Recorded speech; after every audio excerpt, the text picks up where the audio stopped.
हमारा कानून ये कहता है, हमारा लॉ ये कहता है, हमारा संविधान ये कहता है, जब हम किसी को फांसी की सजा देते हैं तो उसकी आखिरी ख्वाहिश पूछते हैं, आखिरी तमन्ना पूछते हैं, बताओ तो सही तुम्हारी तमन्ना क्या है, तुम्हारी ख्वाहिश क्या है। बोले मेरी कोई ख्वाहिश नहीं, मेरी कोई तमन्ना नहीं, मेरी कोई आरज़ू नहीं। जब बहुत प्रेशर किया गया, बहुत इसरार किया गया, बताओ तो सही तुम्हारी तमन्ना क्या है। तो अल्लामा किफायतुल्लाह काफी ने कहा था, जो मेरी तमन्ना थी वो कल रात पूरी हो गई।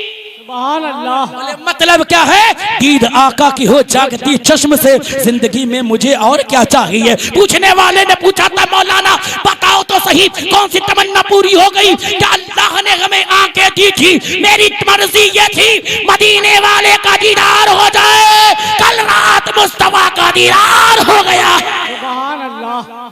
अब किसी चीज की तमन्ना नहीं है। बोले हमने बहुत लोगों को लटका दिया है, न जाने कितने लोगों को फांसी के फंदे पे लटकाया, लेकिन ऐसा आशिक, ऐसा दीवाना, ऐसा मस्ताना, ऐसा हमने आशिक ना देखा है, ऐसा दीवाना नहीं देखा है। कोई तमन्ना हो तो बता दो। क्या जब इतना इसरार करता है तो सुन, कागज कलम दवात को ले आ। जब कागज कलम दवात को लाया गया था, अंग्रेज ने पूछा था, मौलाना क्या करोगे, कोई वसीयत करना चाहते हो, कोई अपनी प्रॉपर्टी के बारे में बताना चाहते हो। अरे मौलाना बताओ तो सही, आखिरी तमन्ना तुम्हारी ये कैसे पूरी करूंगा कि कागज कलम दवात को लाओ, लिखोगे क्या ये तो बताओ। हमने तो ये देखा है कि पूछी गई तुम्हारी आखिरी तमन्ना क्या है, तो किसी ने कहा बाप को दिखा दो, माँ को दिखा दो, बेटे को दिखा दो, बीबी को दिखा दो। मौलाना कागज कलम तक क्या करोगे। तब मौलाना ने फांसी के फंदे को चूम कर कहा था, अंग्रेजों सुनो, कोई गुल बाकी रहेगा ना, चमन रह जाएगा, पर रसूलुल्लाह का दीने हसन रह जाएगा। जो पड़ेगा साहिबे लौलाक के ऊपर दुरूद, आग से महफूज उसका तन बदन रह जाए। सुभान अल्लाह। अल्लाह का शुक्र है हम कल भी वफादार थे, आज भी वफादार हैं और इंशाअल्लाह हमेशा वफादार रहेंगे। ये और बात है, आज कुछ मुट्ठी भर शरपसंद लोग हमारे मुल्क का निजाम खराब करना चाहते हैं। हमारा मुल्क क्या है मालूम है, डॉक्टर इकबाल की जुबानी अगर कह दूं, सारे जहां से अच्छा हिंदुस्तां हमारा, हम बुलबुले हैं इसकी ये गुलसिता हमारा। हमारा मुल्क ये है, लेकिन आज चंद शरपसंद है। लेकिन मैं तुम्हें मैसेज देना चाहता हूं, पीर तरीकत की मौजूदगी में हमें करने की क्या जरूरत है। आज बात आती है कि आज तुम्हारी बेटी हिजाब में कॉलेज में नहीं आ सकती, तो हमने क्या किया, हमने प्रोटेस्ट किया, हमने पुतले फूके, रोडों पर आए। अच्छा, उन प्रोटेस्ट करने वालों से जरा पूछो, तुमने प्रोटेस्ट तो किया, तुमने पुतले तो फूके, रिजल्ट बोले जीरो। क्या मिला, बोले अभी तक कचहरी के चक्कर लगा रहे हैं साहब, अभी मसला हल नहीं हुआ, चक्कर लगा रहे, जूते चप्पल घिस गए, कुछ तो अंदर पड़े गए, रिजल्ट जीरो, हर एतबार से नुकसान हमारा। तो मैंने कहा ये प्रोटेस्ट करने का तरीका सही नहीं है। प्रोटेस्ट कैसे करना चाहिए था, ये रोडों पे उतरना नहीं चाहिए था, ये पुतले नहीं फूकना चाहिए थे। फिर क्या करना चाहिए था, करना ये चाहिए था जब मुस्कान जैसी बहन पर पाबंदी लगाई गई थी कि तुम हिजाब में कॉलेज में नहीं आ सकती, तुम्हें रोडों पे उतरने की जरूरत नहीं थी। ये जमाने वालों को बता देते कि सुनो, तुम मेरी बहन को कॉलेज में आने से रोकते हो, हमारे इलाके में कॉलेज बना के दिखा देंगे और जमाने वालों को बता देंगे हम अपनी बहन बेटी को हिजाब में पढ़ाएंगे और जमाने वालों को बताएंगे कि हम अपनी बेटी की हिफाजत कैसे करते हैं। सुभान अल्लाह। अपने अपने इलाके में कॉलेज बनाने की जरूरत है, पुतले फूकने की जरूरत नहीं है, जरूरत है एजुकेशन की। अल्लाह सुब्हानहू व तआला ने कुरान मजीद और फुरकान हमीद के अंदर इरशाद फरमाया, इक़रा बिस्मि रब्बिकल लज़ी खलक़, पढ़ो अपने रब के नाम से जिसने तुम्हें पैदा किया। उलमा मौजूद है, इमाम साहब किबला मौजूद है, मुदर्रिसीन यहाँ पर मौजूद है, तलबा यहाँ मौजूद है, असातिज़ा मौजूद है। पूछिए, पूरे कुरान में 30 आरा हैं, 114 सूरतें, 6666 आयतें हैं। उन तमाम आयतों में सबसे पहले अगर कोई आयत नाजिल हुई है तो एजुकेशन के ताल्लुक से, तालीम के ताल्लुक से, इल्म के ताल्लुक से, हमारी स्टार्टिंग एजुकेशन से हुई है। हमारी शुरुआत इल्म से हुई है, हमारा आगाज तालीम से हुआ है। लेकिन अगर 10 साल पहले का अगर मैं सर्वे आपके सामने पेश करूं, 10 साल पहले सर्वे किया गया था कि कौन सी कौम इल्म के मैदान में कितने % आगे है, तो तमाम कौमों का जो है परसेंटेज निकाली गई कि फुला कौम इतने % है, फुला कौम इतने % है, फुला कौम इतने % है, फुला कौम इतने % है। सबकी परसेंटेज निकालने के बाद में जब बारी आई उसकी जिसकी स्टार्टिंग ही एजुकेशन से हुई है, जिसका आगाज इल्म से हुआ था, जिसका जो शुरुआत तालीम से हुई थी, बड़े अफसोस के साथ कहना पड़ता है हमारी सिर्फ परसेंटेज 4% है, सिर्फ 4% है हम इल्म में। ये वजह क्या है, वीक पॉइंट क्या है? Please notice my point, this point is very important every Islamic scholar and every Islamic people, so please consider in your mind. Weak point क्या है, वजह क्या रही कि हम इल्म के मैदान में पीछे रहे? माजरत के साथ कुछ हमारे बुजुर्गों की कमी रही, ब्रेन वॉश किया बच्चों का, ये जहन में बात फिट की गई, हाई स्कूल कर लिया बहुत हो गया, चल घर बैठ जा मोटरसाइकिल का काम सीख ले, इंटर कर लिया जा सिलाई का काम कर ले, सीख ले, जा सिलाई का काम सीख ले, जानवरों का काम सीख ले, मोटरसाइकिल का काम सीख ले और दीगर काम हुनर ले ले। मैं ये नहीं कहता हूं कि हुनर लेना नाजायज हराम है, ये काम करना नाजायज हराम है, लेकिन मैं ये कहना चाहता हूं आगे बढ़ के क्यों नहीं सोचते हो? तुमने ये ब्रेन वॉश किया, जॉब तो मिलेगी नहीं, नौकरी मिलेगी नहीं, पढ़ के फायदा क्या होगा? मैं बताना चाहता हूं तुमने ये नियत करी होती कि जॉब मिले या ना मिले खुदा की मखलूक की खिदमत करनी है। ये ज़हन में क्यों नहीं बात लाए? नौकरी मिले या ना मिले हम अपने अंदर टैलेंट पैदा करेंगे। अच्छा एक बात और कह दूं मैं, अगर टैलेंट तुम्हारे अंदर होगा, तुम्हारे अंदर क्वालिटी होगी, तुम्हारे अंदर इल्म होगा, तो फिर नौकरी भी तुम्हारे पीछे पीछे दौड़ेगी, जरूर आएगी तुम्हारे पीछे। क्वालिटी तो पैदा करो। कितने आज अल्हम्दुलिल्लाह बड़ी खुशी होती है जब सर्वे पेश किए जाते हैं कि इतने IPS बनकर तैयार हुए मुसलमानों में, इतने प्रोफेसर निकले, इतने इंजीनियर निकले, इतने डॉक्टर निकले, इतने एडवोकेट निकले, बड़ी खुशी होती है। वो कैसे मिल गई उन्हें कामयाबी कैसे मिल गई? वजह यह है कि बड़ों ने अपने बच्चों का ब्रेन वॉश किया, बस आप पढ़ ले, बस नाम हो जाए, डिग्री हमारे पास हो जाए, बस करना सिलाई ही है, हमें करना हमें मोटरसाइकिल का काम ही है, करना हमें खेती ही है, तो फिर सब खाली फॉर्मेलिटी हो जाए, डिग्री हमारे पास आ जाए। वो पढ़ रहा होता है, जहन कहीं और होता है, वो पढ़ रहा होता है, जहन कहीं और होता है। यही वजह रही कि डिग्री तो हमारे पास आ गई, लेकिन कंडीशन हमारी क्या रही? A little knowledge it is a dangerous thing। वजह ये क्या रही कि हमने ब्रेन वॉश कर दिया अपने बच्चों का, हमने फोकस नहीं किया तालीम पर, अपने इल्म पर। यही वजह रही कि आज हमें हर इंसान आंख दिखा रहा है। यही वजह रही तरह तरह के कानून हमारे सामने काने ला के पेश किए जा रहे हैं। वजह यह कि हमारे बच्चे वहां डिपार्टमेंट में है ही नहीं, हमारी बात रखने वाला वो कोई है ही नहीं।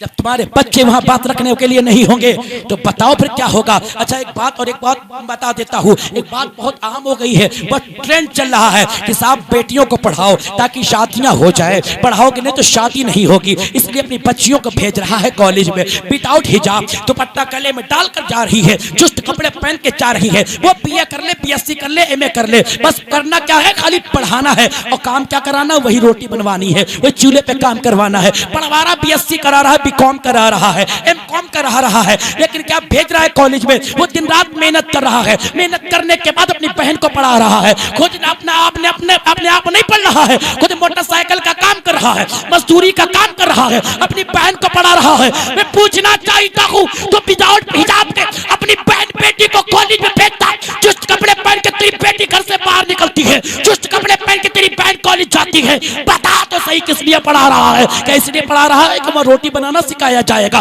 खाना कैसा बनाया जाएगा वो सिखाया जा रहा है? वो नहीं सिखाया जा रहा, बल्कि तुम अपनी बहन बेटी को विदाउट हिजाब भेजकर उसको इर्तिदाद के दाने पे ले जाके खड़ा कर रहा है।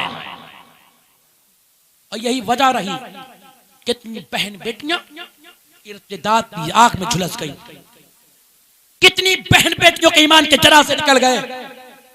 रब के हुजूर जवाब तुम्हें भी देना होगा। इल्म के मैदान में हम बहुत पीछे हैं, बहुत पीछे।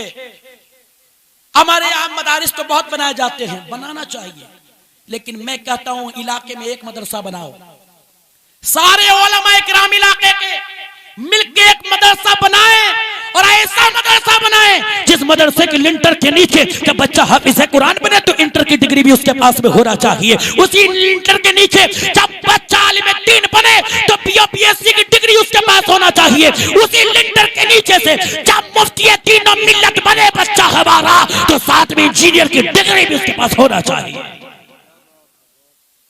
इत्तेफाक रखते हैं आप इस बात से? अरे मुत्तफिक है इस बात से कि नहीं है? जरूरत है कि नहीं? जब तक दीन और दुनिया के इल्म का संगम नहीं होगा हम कामयाब नहीं हो सकते। याद रखना, अपने बच्चों को दुनिया का भी इल्म दे दो, इसलिए जब तुम मर के कब्र में चले जाओगे तो ये बच्चे क्या कहेंगे, हमारा बाप तो चला गया, हमारे फ्यूचर का गला अपने हाथों से घोट के चला गया। दुनिया का इल्म भी जरूरी है, लेकिन साथ में मैं ये कहना चाहता हूँ, उलमा मौजूद है, मैं ये कहना चाहता हूँ अपने बच्चों को इंजीनियर भी बनाओ, प्रोफेसर बनाओ, डॉक्टर बनाओ, लेकिन उससे पहले कॉन्वेंट में भेजने से पहले, स्कूल में भेजने से पहले, कॉलेज में भेजने से पहले, यूनिवर्सिटी में भेजने से पहले इन उलमा के पास भेजो ताकि ईमान का जनाजा ना निकलने पाए। बनाओ अपने बच्चों को इंजीनियर, लेकिन उससे पहले कुरान का कुरान का इल्म दे दो, दीन का इल्म सिखा दो ताकि ईमान का जनाजा ना निकलने पाए। दीन का इल्म जब उसके पास में होगा उसे पता होगा कि रोड बनाने एक बार हमने अगर ठेका ले लिया है, इसमें खराब माल लगा दिया, हमसे अल्लाह कितना नाराज होगा, एक्सीडेंट होंगे, लोगों की जाने जाएंगी, हम पर अजाब कितना आएगा। बनाओ अपने बच्चों को डॉक्टर, लेकिन उससे पहले दीन का इल्म दे दो ताकि ईमान का जनाजा न निकलने पाए। बनाओ अपने बच्चों को डॉक्टर, लेकिन दीन का इल्म दे दो ताकि उसे पता होना चाहिए शिफा मेडिकल साइंस में ही है, शिफा मेडिसिन में नहीं है, शिफा टैबलेट में नहीं है, शिफा इंजेक्शन में नहीं है। उसे पता होना चाहिए इंजेक्शन लगाना हमारा काम है और शिफा देना खुदा का काम है। दीन और दुनिया का इल्म सिखाओ। जब दीन दुनिया का इल्म उसके पास होगा तो जो है माशी मामलात उसके मजबूत होंगे। नबी कौनैन ने फरमाया ना, आखिरी जमाने में दीन का काम दिरहम और दिनार से होगा। जब दुनिया की तालीम उसके पास नहीं हो तो माल कहां से आएगा? वो बिजनेस नहीं करेगा तो माल कहां से आएगा? दीन को मजबूत करने के लिए दौलत की भी जरूरत है, इसलिए अपने बच्चों को दीन के साथ दुनिया का भी इल्म दे दो ताकि वो तुम्हें कोसे नहीं। इसलिए जरूरत होती, बहुत से ऐसे लोग हैं जो दीन का काम करना चाहते लेकिन माशी मामलात कमजोर है, पैसा नहीं है, दीन का काम नहीं कर पाते। इसलिए अपने बच्चों को पढ़ाओ, और ये पढ़ाना नाजायज और हराम थोड़ी है। दीन का इल्म दो, दुनिया का भी इल्म दो ताकि हम दोनों मैदान में मजबूत हो जाए, ताकि इनको पता चल जाए। जो आज लोग ये समझते हैं ये मुसलमान सिर्फ दरिया बिछाने वाला है, ये खाली तंबू लगाने वाला है, इनको पता चल जाए हम दरिया बिछाने वाले कौम नहीं है, अल्लाह ने हमें दुनिया की इमारत के लिए पैदा किया है। दोनों इल्म ले लो मेरे अजीज हो। अभी सांसों की डोरी नहीं टूटी है, अभी वक्त है तुम्हारे पास में। जब इल्म होता है ना, जब उसके पास दुनिया का इल्म होता है तो माशी एतबार से मजबूत होता है, सोसाइटी में उसकी इमेज भी होती है, दीन का काम भी करता है। और जब दीन का इल्म होता है, जब बाप का जनाजा दरवाजे पर रखा होता है तो घर में बंटवारा नहीं करता है, वो फीते नहीं डलवाता है, वो एडवोकेट को नहीं बुलाता, वो नाप नहीं करवाता है, बल्कि बाहर निकल के आता है और कहता है इमाम साहब बाप हमारा है तो नमाजे जनाजा हम ही पढ़ाएंगे। दुनिया के इल्म के साथ दीन का इल्म दो, दोनों संगम कराओ। आज लोगों की शिकायतें, हजरत के पास कितने लोग आते हैं, मैं तो हजरत के साथ जब तक हूं बराबर फोन आ रहा है हजरत के पास, हजरत हमें ये परेशानी है, हजरत ये परेशानी है, हजरत ये परेशानी है। उन तमाम मरीजों में कुछ मरीज तो हजरत के पास ऐसे भी आते हैं जो ये कहते हुजूर हमारा बेटा हमारी सुनता ही नहीं है, हुजूर जब से अपने बेटे की शादी कर दी हमारी बात सुनता ही नहीं है। हजरत यही जवाब देते हैं कि ये बताओ तुमने दीन का इल्म दिया है? बताओ नमाज पढ़ते हो? और हजरत ने तो अपने खानकाह में बाहर बोर्ड लगा दिया बड़ा बड़ा कि नमाज पढ़ो फिर हमारे पास आओ। पहले नमाज पढ़ो फिर हमारे पास और कह दूं तो फिर बेजा ना होगा। अगर पीर ऐसी रहनुमाई करने लगे तो फिर इंशाअल्लाह ताला जो इनके पास मरीज आएंगे कम से कम वही तो नमाजी बन जाएंगे। वरना एक पीर शाहजहांपुर में ऐसे भी आए हजरत माजरत के साथ में, एक पीर साहब ऐसे शाहजहांपुर में आए, शादी का मौसम बड़ा सुहाना मौसम, तो तशरीफ ले आए। जब वो तशरीफ लाए तो एक सुहाना शादी का मौसम और दूसरा बारिश का सुहाना मौसम, इन दो सुहाने मौसमों में ये बिन मौसम बना हुआ एक पीर आ गया। जब वो आया ना तो लोगों ने देखा कि सब हाथ पर चूमने लगे, सब कुर्सी पर बिठाया गया, उसके साथ में चेले चपाड़े मुरीदीन मुहिब्बीन मुतवस्सिलीन मुतक़ीदीन भी मौजूद हैं, चूमा चाटी खूब लगी पड़ी है, मौसम भी हो गया। उम्मीद है कि बारिश हो सकती है, आंधी आने की भी उम्मीद है। तो भाई जाहिर सी बात है, अगर यहाँ पर लग जाए कि बारिश होने वाली है तो हम लोग अपने इंतजाम करते कि नहीं करते? अक्लमंदी तो यही है। सब लोगों ने अपना कोई टाइम जो है डोंगे उठा के ले जा रहा है, कोई डिश लेकर उठा के ले जा रहा है, कोई जो है डिशे उठा के ले जा रहा है, कोई रोटी उठा के ले जा रहा है, कोई सालन उठा के ले जा रहा है। पीर साहब ने पूछा ये क्या कर रहे हो? बोले हजरत देखते नहीं लगता है कि बारिश हो जाएगी, लगता है कि आंधी भी आ जाएगी, तो इसलिए हम लोग पहले से तैयारी करें। अब पीर साहब बोले चलो मैं बैठा हुआ हूं, कुछ नहीं होगा। पीर साहब बोले मैं बैठा हूं, कुछ नहीं होगा। अच्छा पीर थे तो मानते थे, भाई मान ली सबने, वो मुरीद नहीं थे, अंधभक्त थे, मान ली। मुरीद बनो अंधभक्त ना बनो, बर्बादी इसी में है। मुरीद बनो मुरीद, अंधभक्ति ना करो। इसलिए देख लो कि पीर शरीयत पे चलता है कि नहीं चलता है। शरीयत पे चलता हो तो फिर याद रखो, उलमा कहते पीर अगर शरीयत पे चलता हो तो दामन थाम लो, शरीयत पे ना चलता हो, हवा में उड़ता हो तो अपनी जूती की नोक से उड़ा दो। क्या साहब पीर साहब ने कह दिया, सब बैठ गए। थोड़ी देर के बाद हुआ वही जो रब चाहता था। आई आंधी, आई बारिश, अब न डोंगों का पता, न प्लेटों का पता, न डिशों का पता। मजे की बात तो तंबू भी उड़ गया। और सुने मजे की बात तो ये पीर साहब भी नहीं मिल रहे कि पीर साहब कहाँ गए? पीर साहब सब तलाश रहे, वो पीर कहाँ गए? पीर लाओ।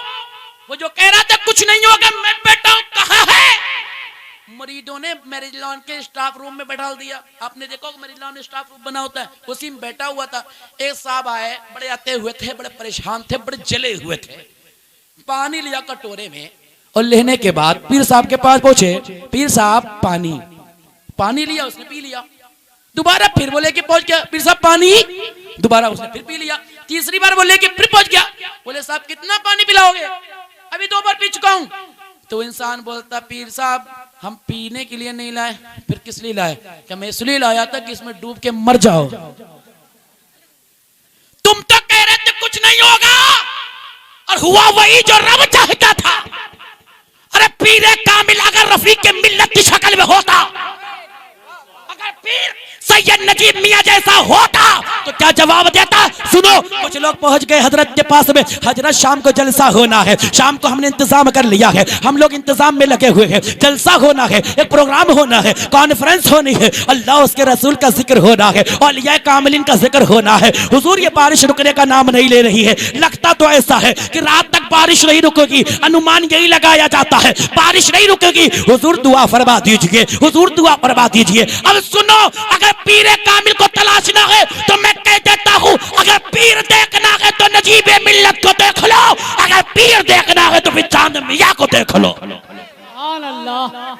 बोले पीर साहब बारिश रुक नहीं रही है, उम्मीद है कि रात तक नहीं रुकेगी, जलसा कैसे होगा, अल्लाह उसके रसूल का जिक्र कैसे होगा? रफीक मिल्लत ने ये नहीं कहा था, नजीब मियां ने ये नहीं कहा था कि मैं बैठा हूं कुछ नहीं होगा, बल्कि अपने हाथों को उठा दिया और अब के हुजूर दुआ करने लगे, मेरे मौला परवरदिगारे आलम बारिश को इस साइटों में कर दे, वहां पर थोड़ी देर रोक दे, ताकि इन गुलामों का, तेरे बंदों का ये प्रोग्राम हो जाए। अल्लाह और उसके रसूल का जिक्र करना चाहिए। देखे मौला बारिश को साइटों में कर दे। हाथों को दुआ से उठाकर हाथ नीचे लाए थे, कहा था परेशान ना हो, इंशाअल्लाह प्रोग्राम शुरू होने से पहले बारिश रुक जाएगी। लोगों ने बताया था, ये दुआ करा के अपने घर तक ना पहुंचे थे कि बारिश रुक गई, सूरज निकल आया, रोशनी चारों तरफ फैल गई है। सुभान अल्लाह। ये बुजुर्ग होते हैं, ये पीर होते ना, साहब मैं बैठा हूं कुछ नहीं होगा। आज तो ऐसे चल रही पीरा मुरीदी, सब फंसाया जा रहा है, जबरदस्ती लपेटा जा रहा है। अब बिलखुसूस तावीज़ात के नाम पर कोई आ गया एक बार ठोके साजा, अरे बहुत बड़ा करा हुआ है, बहुत बड़ा करा हुआ है, फिर होगा क्या? बोले साहब इतना होगा कि साहब बड़ा वाला उतरेगा, बड़ा वाला, समझ रहे हो? बड़ा वाले की जरूरत पड़ेगी, 4 पैर का जो बड़ा है उसकी जरूरत पड़ेगी, बहुत बड़ा करा हुआ है। अब ये घर पे गई, अपने शौहर को बता दिया कि मियाँ साहब ने बताया है बहुत बड़ा करा हुआ, बहुत बड़ा करा हुआ, बड़ा ही वाला चाहिए होगा। अब ये घर में जो मियाँ बैठा वो कह रहा है परेशान ना हो, मत जा, सब ठीक हो जाएगा। अब ये अपने मियाँ की नहीं मान रही, चौराहे पर बैठे हुए मियाँ की मान रही है। अरे नहीं बहुत बड़ा करा हुआ, दो तो सही।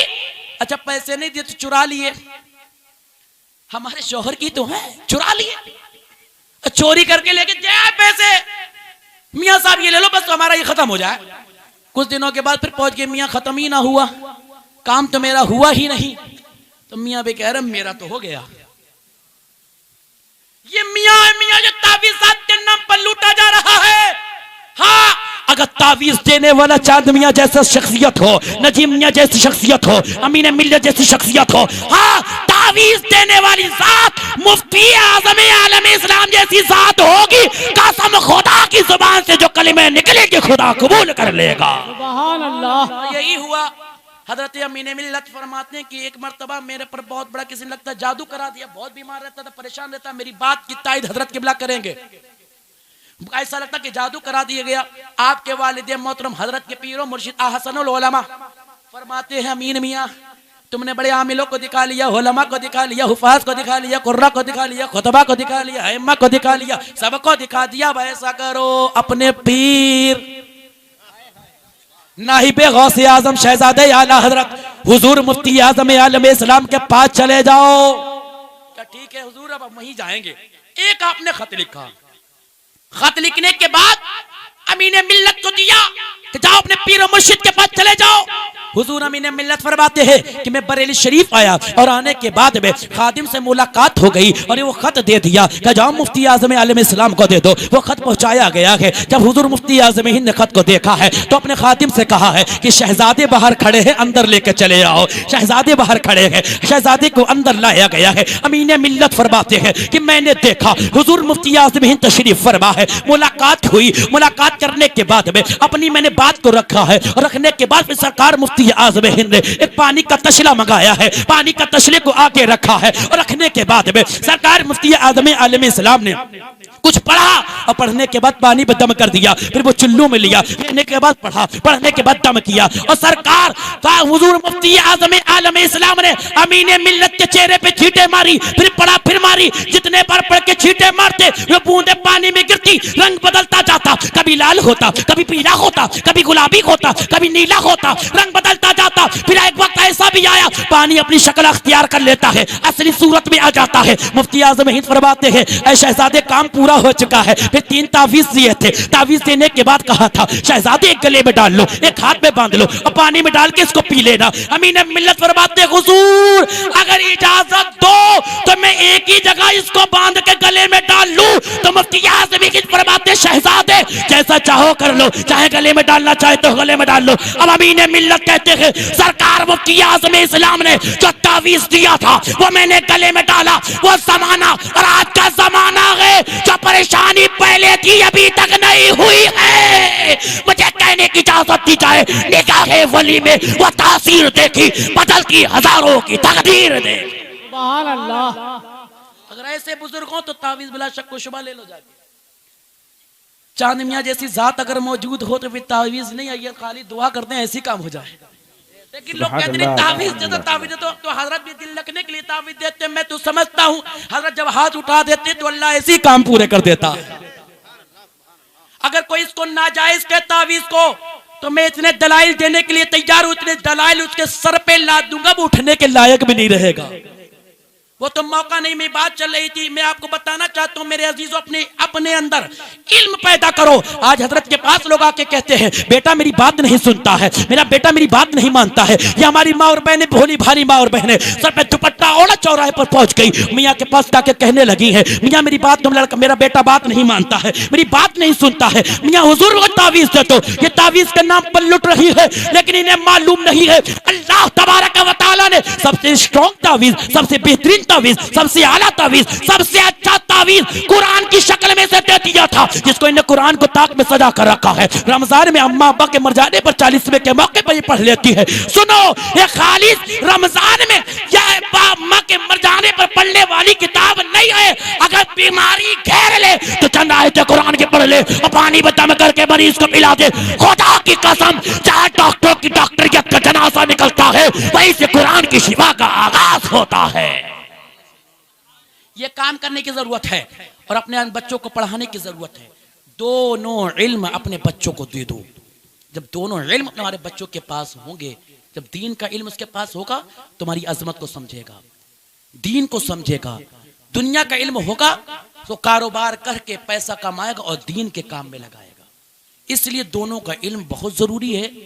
जब तक ये दोनों इल्म अपने बच्चों तक नहीं पहुंचाओगे, याद रखो कि जिस तरीके से हिलाकत आ रही है ना, जो तरह तरह की बातें की जा रही हैं, ये रुकेंगी नहीं और बढ़ेंगी। इसलिए अभी जरूरत है कि अपने बच्चों को इल्म दे दो, अपने बच्चों को पढ़ाओ। हजरत किबला जहां से खिलाफत व इजाजत रखते हैं, वहीं की खानकाह का पैगाम है। वो पैगाम मैं आम करना चाहता हूं।